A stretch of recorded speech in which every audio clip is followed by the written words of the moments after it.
नमः माहेश्वराय। मैं डॉक्टर आशुतोष कुमार यादव आप सभी का आशुतोष माहेश्वर गंगा इस चैनल पर स्वागत करता हूं।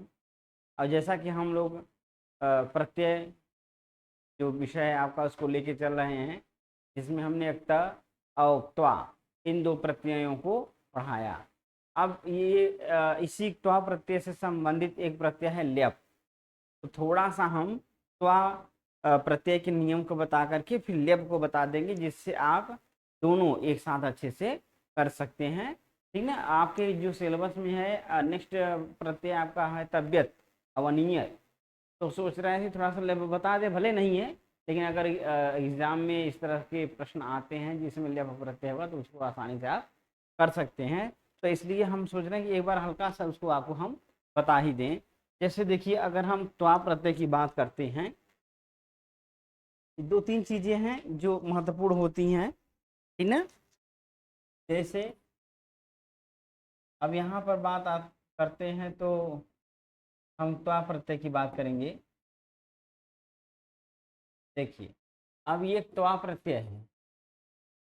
अब आप सिंपल सी बात जानते हैं, इसमें क की संज्ञा हो जाएगी, लोप हो जाएगा, जिसमें क्या बच जाएगा, त्वा। इतना बता ही दिए थे, ठीक।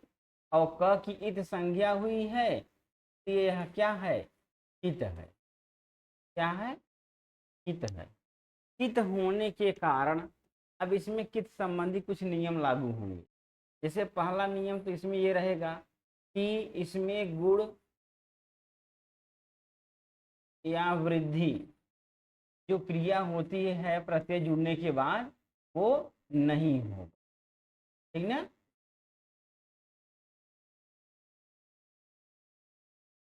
और फिर दूसरा नियम ये था कि जो पंचमाक्षर हैं, ठीक ना, अर्थात पांचवा अक्षर उसका क्या हो जाएगा, लोप हो जाएगा। जब पंचमाक्षर का लोप होगा तब इट का आगम नहीं होगा, ठीक ना।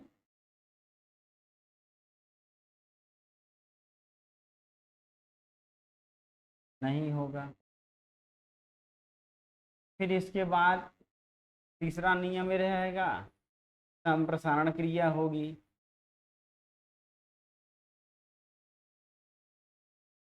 अर्थात अगर यह है धातु के पहले तो यह का क्या हो जाएगा, ई हो जाएगा। अगर वह है धातु में तो क्या हो जाएगा, उ।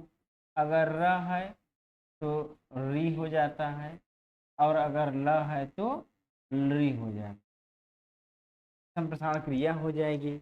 और एक और था, ज या ज के स्थान पर क्या होगा, क होगा ना, क आदेश हो। यही 4-5 नियम लागू हो जाते हैं। और ये जो त्वा प्रत्यय किस अर्थ में आता है, कर के अर्थ में ना। जब एक ही कर्ता ना, एक ही कर्ता दो क्रिया कर रहा हो ना, कितनी क्रियाएं, दो क्रिया एक समान समय में,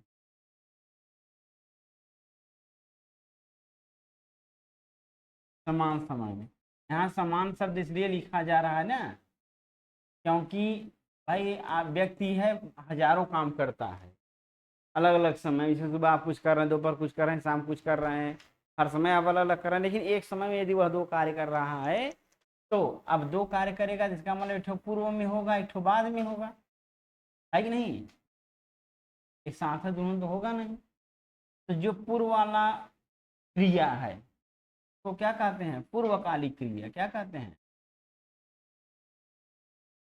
पूर्वकालिक माने पूर्व काल में, पूर्व समय में जो क्रिया बीत गई है। अब इसी पूर्वकालिक क्रिया में हम क्या करेंगे, त्वा प्रत्यय लगा देंगे। क्लियर ना, जिसमें हम त्वा जोड़ेंगे, ठीक ना। समझ गए ना। यही 4-5 नियम है बस त्वा प्रत्यय कि भैया गुण वृद्धि नहीं होगी धातु में, अगर ये अवर अल है तो इसके स्थान पर संप्रसारण हो जाएगा, पंचमाक्षर का लोप हो जाएगा, इट का आगम तब नहीं होगा, ज के स्थान पे का आदेश हो जाएगा। एक और पांचवा नियम है क्या कि हलंत युक्त धातुओं में, हलंत युक्त धातुओं में इट का आगम, किसका आगम होगा, इट का।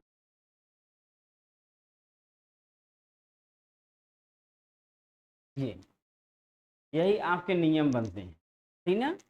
बस इतना अगर आपके दिमाग में है तो निश्चित है तो आप प्रत्यय आप एकदम आसानी से कर ले जाएंगे, कहीं कोई तकलीफ आपको नहीं होगा, चाहे वो जोड़ने वाला देगा चाहे वो पूछने वाला। जैसे मान लीजिए उदाहरण दे दिया, पूछ लिया कौन सा प्रत्यय था तो तुरंत ही बता देंगे, क्यों अंत में क्या देखेंगे आप, त्वा, सब में त्वा रहेगा, तुरंत बता देंगे। लेकिन जब दे देगा धातु और प्रत्यय के जोड़ के बताइए क्या बनेगा, तब दिक्कत है कि नहीं। तब वहां आपको ये नियम पता होना चाहिए, है नहीं। जैसे वच धन त्वा दे दिया, यही संप्रसारण वाला,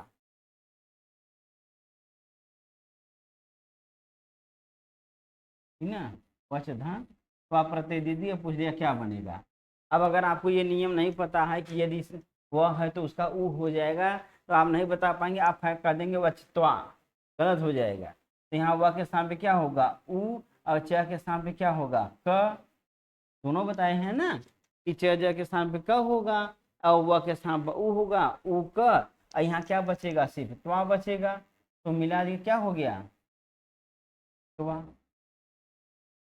ये अब यही है, अगर नियम पता है तो आराम से आप बता सकते हैं, इसमें कोई दिक्कत नहीं होगा। चल रहा ना वो सही से, ठीक है। तो यहाँ तक आप तो समझ गए होंगे, कोई तकलीफ यहाँ तक एकदम कोई दिक्कत नहीं होनी चाहिए। जितना नियम था हमने लगभग आपको बता ही दिया, ठीक है। धातु के अंतिम च के स्थान पे क वर्ग हो जाएगा, इट का आगम होगा, ठीक है ना। अच्छा एक चीज और, तो छोटा कर लें, जगह हो जाए।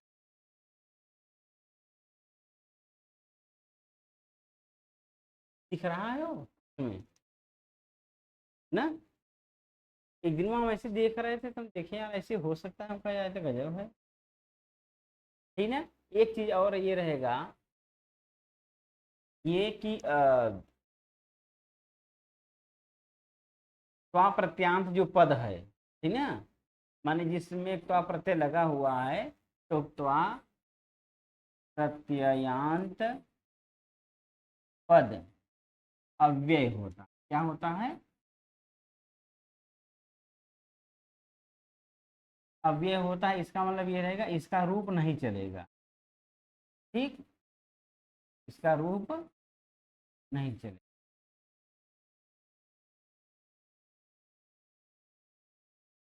हम लोग जैसे शब्द रूप बच्चों को सिखाते हैं कि राम का, बालक का, नदी का, हरि का, गीता सीता जो भी हैं, बच्चे वही जानते हैं। लेकिन ये आप जान लीजिए कि धातुओं के भी रूप चलते हैं, जैसा प्रत्यय होगा।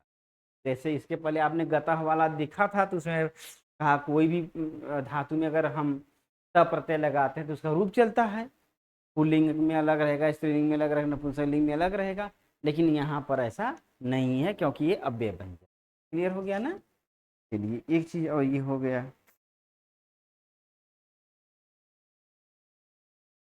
अब तो आप प्रत्यय का प्रयोग किस काल में होगा, भूतकाल में। किस काल में होगा, क्योंकि वही ना कहा पूर्वकालिक बन के बीत गया हो तो भूतकाल। इसका मतलब अगर आपको किसी धातु का लकार नहीं आता है भूतकाल वाला, तो आप तो प्रत्यय लगा कर काम चला सकते हैं। क्लियर ना।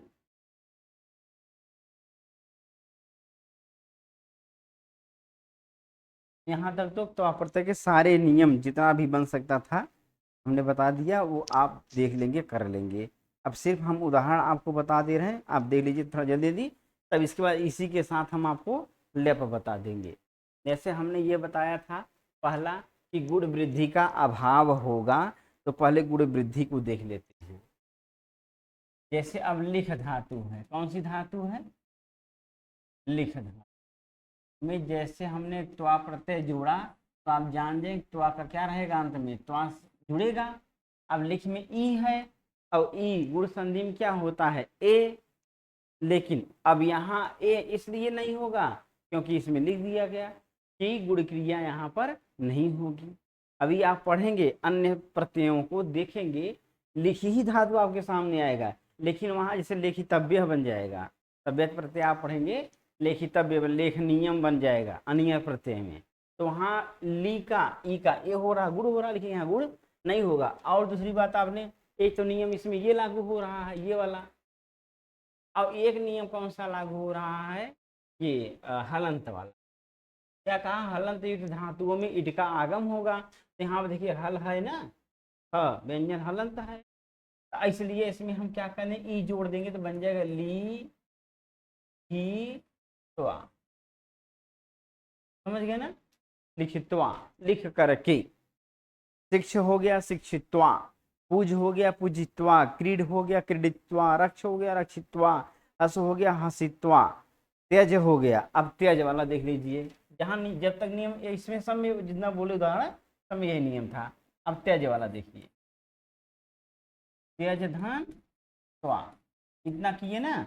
अब यहाँ पे जो ज के स्थान पे क्या होगा, क हो जाएगा, क्योंकि नियम बताया ना हमने यहाँ आपको कि च ज के स्थान पर क होगा, तो जब क कर देंगे तो अब यहाँ क्या होगा, अब इसमें क्या बचेगा, सिर्फ त्वा बचेगा ना, तब यहाँ क्या होगा, त्य फिर आधा का आ जाएगा, फिर त्वा क्या बन जाएगा, त्यक्त्वा, क्या बनेगा, क्लियर हो रहा ना। तो इसका मतलब आपको नियम ये जब पता रहेगा, ज के स्थान पे क होता तभी आप करेंगे ना, नहीं तो क्या होगा, अब नहीं कर पाएंगे सही से।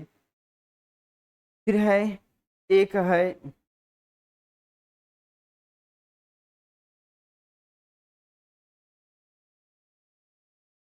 गम हो गया, अच्छा एक ठो पंचमाक्षर लोप वाला है, ठीक ना।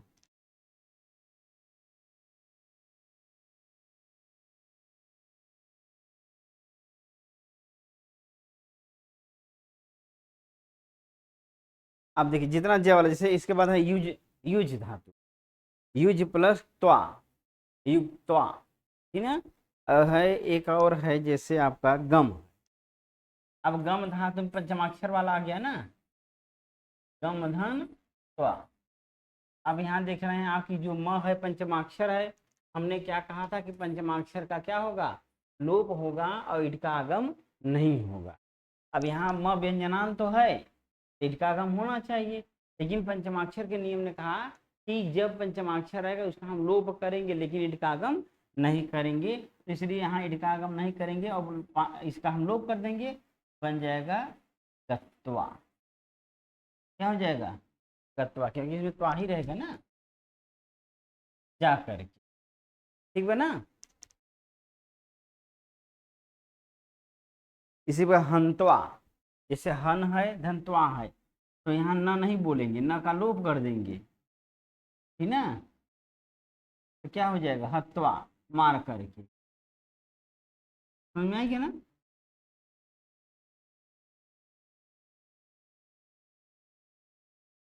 मुद धातु है मुदित्वा, नी धातु है नित्वा, जी धातु है जित्वा। अब नी और जी धातु है, नी धातु धनत्वा है। अब यहाँ नी का ए होना चाहिए था लेकिन नहीं होगा, खाली हम इसको हटा करके इसको जोड़ देंगे, बस नित्वा, बस इतना ही करना, अरे सॉरी अरे क्या हो गया, ठीक है। अच्छा यहाँ थोड़ा, यहाँ जो मात्रा हम नहीं दिए, बड़ी ही रहेगी, ठीक, नी धातु ले जाने के अर्थ में आता है, ठीक ना, तो नित्वा ले जाकर, ठीक ना। ऐसे है जी धातु है जित्वा, ची धातु चित्वा, क्री धातु कृत्वा, भी धातु भित्वा, श्रु धातु श्रुत्वा, हु धातु हुत्वा, हन धातु न का लोप कर देंगे, हत्वा हो जाएगा, मन है तो मत्वा हो जाएगा, वच है। अब देखिए संप्रसारण वाला अभी नहीं बताए हैं ना, संप्रसारण वाला देखिए, वच धातु है प्लस स्वा प्रत्यय है, अब यहाँ व का उ, च का क, और बाकी यहाँ क्या है त्वा, मिला दी क्या हो गया उक्त्वा ना वो, और फिर यहाँ से वध धातु है, ठीक ना, तो वध धातु में क्या है, वदित्वा, क्या है वदित्वा। देखिए अब यहाँ च के स्थान पे क हो गया था, तो ये नियम है, जैसे अगर एक ठो परिवर्तन आप कर दिए, जैसे यहाँ पंचमाक्षर में आपने म और न का लोप किया था, तो इट का आगम नहीं कराए थे ना, जिससे हम धातु धनत्वा है तो आपने हत्वा बनाया, हित्वा ऐसा तो नहीं बनाए हैं। तो वही बात यहाँ पे, अगर च ज के साथ आपने क कर दिया तो एक परिवर्तन हो गया ना, तो इट का आगम नहीं करेंगे। ये चीज ध्यान आपको रखना है कि जब हम लोप कर दिए या कोई भी एक कार्य कर दिए तो फिर दूसरा कार्य उसमें नहीं होगा। जैसे पंचमाक्षर वाले वर्णों में अगर पंचमाक्षर का लोप कर दिए हैं तो वहाँ इट का आगम नहीं होगा। या मान लीजिए च या ज के स्थान पे आपने क कर दिया है तो भी इट का आगम नहीं होगा। इसके अतिरिक्त अगर कोई क्रिया नहीं हुई इट का आगम होगा। अब जैसे यही वचधन त्वा था तो उक्तवा बन गया, संप्रसारण क्रिया हुई और च का क हुआ, दो परिवर्तन हुए। तो इससे मतलब नहीं है, मतलब इससे वाले से है, ठीक ना। अब जैसे है वद धातु त्वा, ठीक। अब वह का क्या होगा, उ होगा, और द का कुछ होगा, कुछ नहीं। ये क्योंकि ये च के अंतर्गत नहीं आ रहा ना, यह व्यंजनांत मात्र है, तब हम क्या करेंगे, इसमें इट का आगम कर देंगे तो बन जाएगा उदित, ठीक। क्या हो जाएगा, उदित्वा हो जाएगा। ऐसे भूधंत्वा भूत्वा कृत्वा धृत्वा भृत्वा वृत्वा। अब पच धातु है, बताइए, आप बताइए, पच धातु धंत्वा क्या होगा, पच धातु क कर देंगे तो बन जाएगा पक्वा। क्या बन जाएगा, पका करके, ठीक है ना। चलिए, मुछ है मुक्तवा, भज है भक्तवा, भुज है भुक्तवा। अब एक ठो है दृश्य धातु सृज धातु, ठीक ना, उसको बता देते हैं। इसके लिए एक ठो सूत्र आपको पढ़ना होगा, उस सूत्र को अलग से हमको बताना होगा, ठीक है। उस सूत्र को हम बता करके ही तब आगे बढ़ेंगे थोड़ा सा, ठीक। देखिए, अब हमने आपको एक सूत्र अलग से लिख के दिखा दिया है। यह सूत्र आप जरूर याद कर लीजिएगा, ये बहुत जगह कार्य करेगा, क्योंकि इस सूत्र से संबंधित जो नियम है एकदम हट करके है। ये सूत्र यही कहता है कि भ्रस्य भ्रस्य मृज सृज मृज यज राज भ्रास चसाम सह। ये कहा कि इसे व्रस्य हो, रस्य हो, सृज हो, मृज धातुएं हैं ये। यज धातु, राज धातु, छ ऐसा धातु जिसके अंदर में च और छ हो, जैसे प्रक्ष, पृक्ष या च छंत में है ना, या ऐसी धातु जिसके अंदर में सकार हो, जैसे दृश्य धातु के अंदर में स है। तो कहा अगर इस प्रकार की धातुएं आ रही हैं तो जैसे वृक्ष के चकार के स्थान पे स कर देंगे, वृक्ष के जकार के स्थान पे स करेंगे, सृज के ज के स्थान पे स, ज के स्थान पे, ज के स्थान पे, ज के स्थान पे, यहाँ च अछ दोनों के स्थान पे, यहाँ स के स्थान पे मूर्धन्य सकार हो जाता। मतलब ये आदेश यही करेगा। अर्थात ये जो 5-6 धातुएं हैं, अगर इनके साथ हम प्रत्यय का विधान करते हैं तब इन धातुओं के योग होने पर जो अंतिम है, चाहे वो स हो, चाहे च छ हो, चाहे ज हो, ठीक है, हम उसके सामने क्या कर देंगे, मूर्धन्य सकार कर देते हैं। जैसे हमने एक उदाहरण आपके सामने रखा है, जैसे सृज धातु का है तो सृज धन त्वा प्रत्यय बनाए, तो अब ज के स्थान पे क्या कर रहे हैं आप, मूर्धन्य सकार, यही बताए ना, तो बन गया सृज धन त्वा। अब यहाँ पर एक सूत्र काम करेगा, स्तोषु। यही कहता है कि जब दंत सकार त वर्ग का योग मूर्धन्य सकार और ट वर्ग से हो तो जो दंत सकार है उसके स्थान मूर्धन्य सकार और त वर्ग स्थान उसके स्थान पे ट हो जाएगा। तो आप देख रहे हैं कि मूर्धन्य सकार का योग त से तकली से हुआ है, यहाँ त है, तो इसी त के स्थान पे ट कर देंगे। क्या कर देंगे, ट, तो बन जाएगा सृष्टवा, सृष्टि करके, ठीक ना। वैसे है पृक्ष धातु, छ के स्थान पे हम स कर देंगे, फिर वस्तुनाशु लगा देंगे, त के स्थान पे ट, दृष्टवा। उसी प्रकार से दृष्टवा सब में, अर्थात जहाँ सूत्र लागू होगा वहां पर स्तोषनाशु भी काम करना शुरू कर देगा, क्योंकि बाद में क्या है, त है, ठीक। तो ये रहा आपका त्वा प्रत्यय, जिसको हमने अगले वीडियो में बता दिया था। हम इसको दोबारा इसलिए थोड़ा सा आपको बताएं क्योंकि जो नेक्स्ट प्रत्यय आपका है लेप प्रत्यय, तो लेप प्रत्यय भी इसी से जुड़ा हुआ है, इसी से संबंधित है। इसलिए हमने कहा कि पहले एक बार इसको आपको दिखा के तब हम लेप प्रत्यय के विषय में चर्चा करते हैं। अब देखिए आपके समक्ष लेप प्रत्यय है। कौन सा प्रत्यय है? लेप प्रत्यय। अब लेप प्रत्यय में ल का और प का लोप हो जाएगा। जैसे ल का तो ये सूत्र है ल चक व तद्धिते, ये सूत्र है इत संज्ञा करने का, ठीक ना। और एक सूत्र है आपको हम बताए हैं अंतिम, क्या है? हलंत्यम। हलन, ये दोनों सूत्र क्या करेंगे? ये ल का इत संज्ञा करेगा और ये प का, ठीक ना, क्या करेगा? इत संज्ञा। फिर इन दोनों का क्या हो जाएगा? लोप हो जाएगा। किससे? तो तस्य लोप से। हिंदी वालों को ये सब जानना बहुत जरूरी नहीं है, लेकिन अगर आप नहीं जानेंगे तो फिर सोचेंगे आखिर गया कहाँ, है कि नहीं। तो ये तब जब सबका लोप हो जाए इसमें क्या शेष बचेगा? यह शेष बचेगा, ठीक। क्या शेष बचेगा? यह शेष। बात समझ में आ गया ना। अब यहाँ इसका मतलब जो हम किसी के साथ ये प्रत्यय जोड़ेंगे तो हम अंत में खाली क्या जोड़ना होगा? यह से यज्ञ जोड़ना होगा, बाकी चीजें नहीं लिखनी होंगी। कभी कभी बच्चे ये प्रश्न पूछते हैं कि सर जब इसका लोप ही करना था इसका तो फिर लगाएं क्यों? तो उसका भी मतलब होता है कि लोप किए हैं जो सूत्र विधान किए जाते हैं। जैसे त्वा प्रत्यय आपने कहा, एक त्वा प्रत्यय लगा, इसमें क्या बचा? सिर्फ त्वा बचा। क का इत संज्ञा हुआ और फिर इसका आपने क्या कर दिया? लोप कर दिया। अब कोई आपसे कहे कि ये बताइए जब इसको हटाना ही था तो कहीं भांग खाए थे लिखे थे, नहीं लिखना चाहिए। तो देखिए एक क की जब इस संज्ञा हुई तब कित अर्थात जिसमें क की संज्ञा हुई होती है उसका नियम का विधान होना शुरू हो जाता। जैसे अगर कित अगर ये है तभी आपने गुण और वृद्धि क्रिया नहीं किया, यही यदि यही कित नहीं होता, जैसे लेप है ना, लेप में यहाँ पे क की संज्ञा हुई है? नहीं हुई है। इसका मतलब अगर नहीं हुआ है तो यहाँ हम गुण और वृद्धि क्रिया इसमें कर सकते हैं। बात समझ ना, यही चीजें हैं। तो प्रत्यय में जो चीजें हटती हैं उसका भी एक अपना प्रयोजन होता है, उद्देश्य होता है। अब चलिए लेप प्रत्यय के विषय में था, ये चीज हो गया। और दूसरी बात, अब यहाँ ये अवशेष बचा, ये भी किस अर्थ में आएगा? तो भूतकाल के अर्थ में। अर्थ में भूतकाल के अर्थ। और इस यह भी किस अर्थ में आएगा? कर के अर्थ में।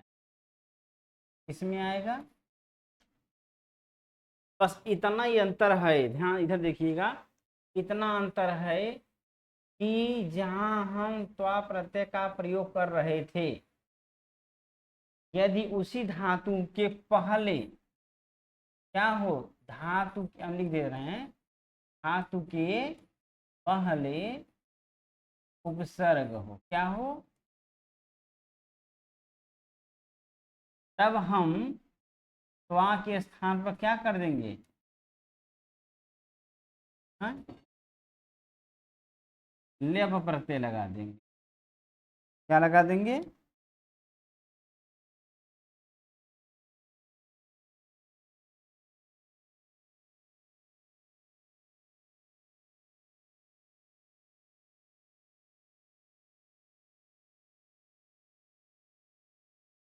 बात समझ रहे हैं ना। इतना ही अंतर है और कुछ नहीं, कि जब धातु के पहले क्या लगा होगा?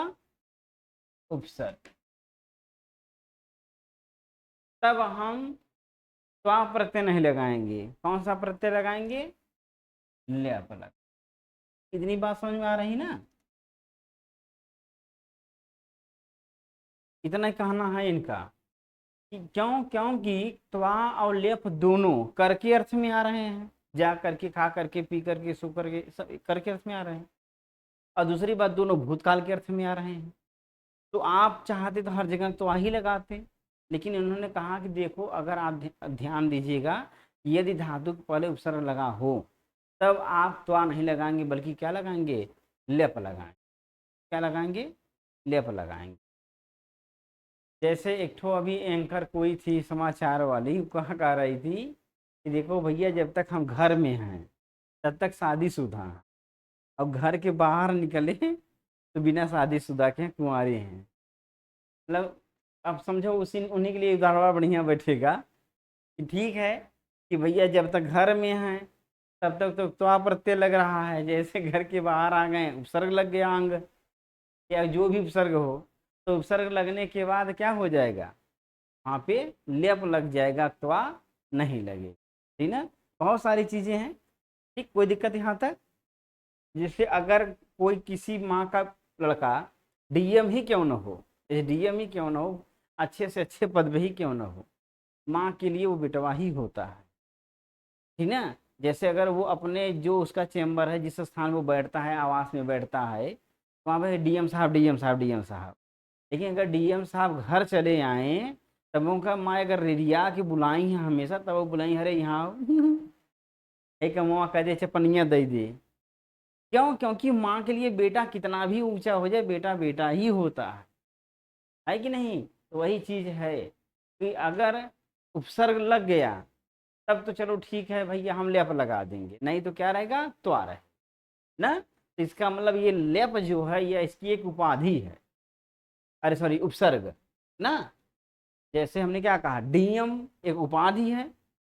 डीएम माने क्या, कुछ नहीं, एक उपाधि मात्र है, उसी उपाधि से आपका महत्व बढ़ता है। जैसे शिक्षक, ये क्या है, एक उपाधि है। जैसे कोई भी, हम आप तो इंसान ही है ना, सामान्य व्यक्ति हैं। अगर आप डीएम ही क्यों ना हो, कोई नहीं जान रहा, असामान्य आप पैदल जा रहे हो, तो कोई भी आपसे कुछ भी कह सकता है, बोल सकता है, लड़ सकता है। हो सकता हो आप बैठे हो, अगर सुर्ती खाने वाला हो तो भैया पूछने, भैया बा काज से दे देता है कि नहीं। बस में आप बैठे हो तो हो सकता है ढकेल के आप वो बैठ जाए, क्योंकि उसको नहीं पता है। जैसे ही उसको आप अपनी उपाधि बताएंगे, वैसे करीब अपनी तो हट जाएगा। तो वही बात है कि ये उपसर्ग जैसे ही दिखेगा तो वो तो प्रत्यय हट जाएगा, और वहां पे आ जाएगा लेप। बात क्लियर हो रहा ना। बाकी सारे नियम वही रहेंगे। थोड़ा सा जो कित का नियम लागू हो रहा था, वह कित का नियम इसमें लागू नहीं होगा। अब देखते हैं, जैसे इसके उदाहरण को हम देखते हैं, लेप वाले जो प्रत्यय के उदाहरण हैं। जैसे, तो छोटा कर दें, कोई ज़्यादा बड़ा लिखे हैं, छोटा करके तो इसी में समझा आगे कर ले खाली आपको लिख, बहुत सही तरीका। अब देखिए, जैसे है अनु उपसर्ग है। उपसर्ग कुल संस्कृत में 22 ठो हैं। अगर आपसे याद हो जाए तो याद कर लीजिएगा। अनु धन भू धातु है, और धन ल्यप प्रत्यय। ठीक हो गया ना। अब यहाँ जब सबका लोप कर देंगे, बच जाएगा का य। यहाँ अनुपसर्ग भू है, आपको कुछ नहीं करना है, बस मिला देना, अनु भूय। क्या हो गया, अनुभूय, अर्थात अनुभव करके। समझ गया ना, कुछ नहीं करना है, बस अनुभव करके हो गया। ठीक, कोई दिक्कत? क्यों? क्योंकि यहाँ क्या है, अनुपसर्ग। अगर यही भूधन त्वा करते हैं, भूधन त्वा, तब क्या हो जाता, भूतवा। यही ना। जैसे है आंग उपसर्ग है, अंग में आशेष बसता है, ठीक ना। अंग में आ रहेगा, आ धन गम और धन ल्यप। ठीक हो गया ना। अब हम क्या करेंगे, यहाँ पर इसका आ हो जाएगा, और इस म का लोप नहीं होगा, क्योंकि कित का नियम लागू नहीं हो रहा है ना। तो क्या होगा, आ गम, और यहाँ यह बचेगा आगम में। क्या हो जाएगा, आगम में।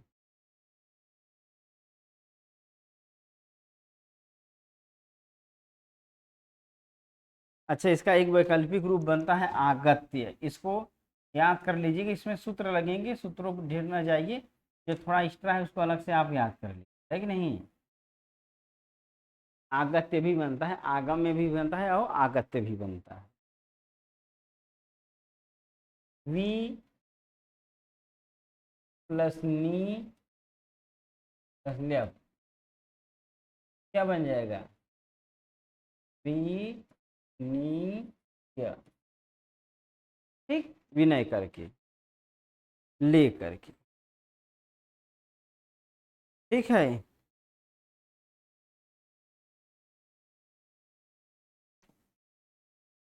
बहुत सारे उदाहरण ऐसे दिए गए हैं, जैसे अब देख पढ़ दे रहे हैं, जैसे प्रधन क्री है, धन्यप है, प्रकृत्य, ठीक ना, प्रधन आप धन्यप प्राप्य, विधन ची धन्य विचित्य, विधन रम धन्य विरम्य विरत्य, ठीक ना। तो इस तरह से कुल मिला के आप सिंपल सी बात ये समझ लीजिए कि अगर उपसर्ग लगा है कोई भी, चाहे वी हो, चाहे उप हो, चाहे नी हो, निर हो, दूसर हो, कुछ भी हो, ठीक ना, तो हम क्या करेंगे, उसमें लेप प्रत्यय का प्रयोग कर देंगे, और लेप जहाँ रहेगा वहाँ अंत में क्या रहेगा, य रहेगा।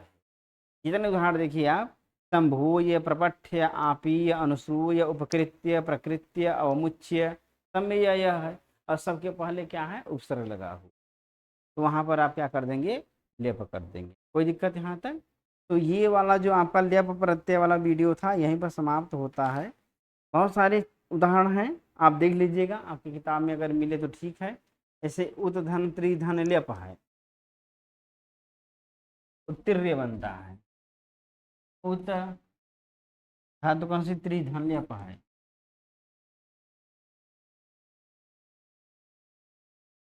अब यहाँ क्या है,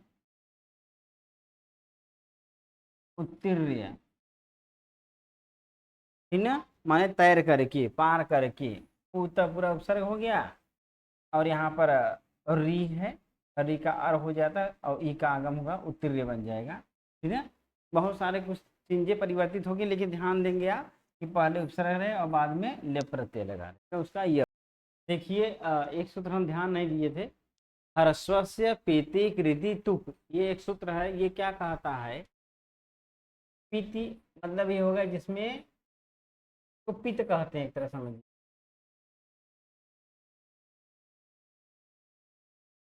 माने ऐसा प्रत्यय जिसमें प की इत संज्ञा हुई, पित माने प की इत संज्ञा, ठीक है।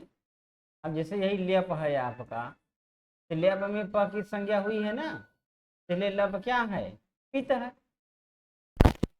ठीक।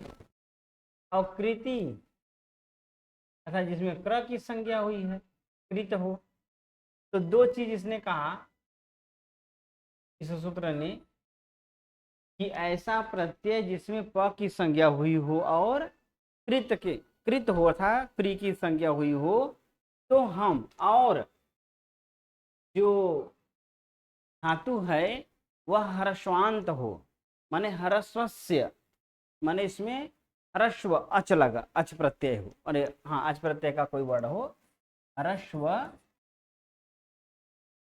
अच प्रत्यय, धातु में ह्रस्व अच प्रत्यय हो, और लेप जो लग रहा हो वह पित और कृत वाला हो, तो हम उस धातु और प्रत्यय के बीच में तुक, ये प्रत्यय है, इस तुक प्रत्यय का आगम करेंगे, जिसमें से ऊ का लोप होगा, तो यहाँ बचेगा सिर्फ त। जैसे वही आपका उदाहरण था,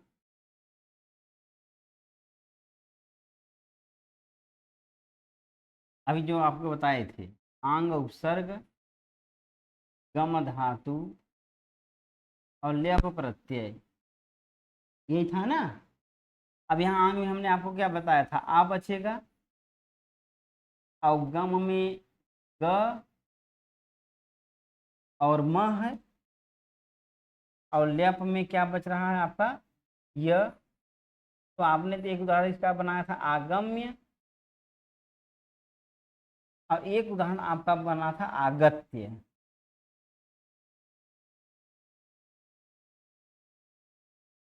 आगत्य बना था ना। मतलब ये रहा कि देखिए यहाँ पर जो म है, इसका म का लोप कर दिए, तो यहाँ ग में क्या बच गया, अ, तो ये अ क्या है, ह्रस्व अच है, ठीक ना। अतः इसी य के पहले तुक का आगम करेंगे, इसको आप ऐसे समझ सकते हैं जैसे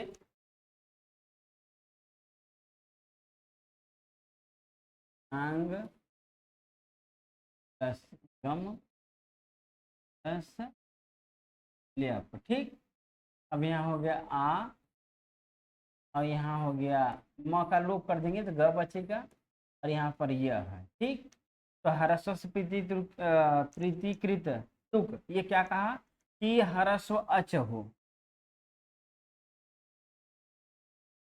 ह्रस्व अच हो धातु में। तो यहाँ से ग बचा ना, तब इसमें अ है और बाद में पित वाला कोई अथवा कृत वाला प्रत्यय लगा हुआ हो तो यहाँ प की संज्ञा, इसका मतलब पित है।